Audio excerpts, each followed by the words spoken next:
সীতা, তোমাকে আজ এত চঞ্চল বলে মনে হচ্ছে কেন?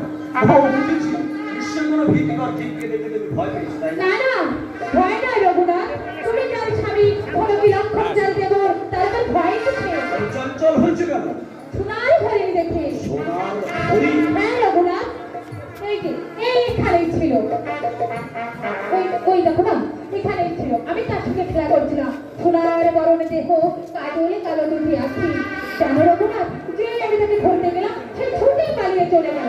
দাও না রঘুনাথ, ওই হরিণ তুমি আমায় ধরে এনে দাও না। যেতে দাও সেটা।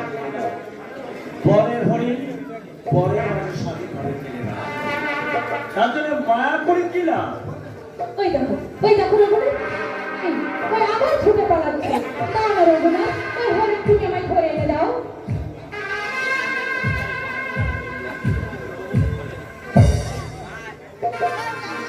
সাথে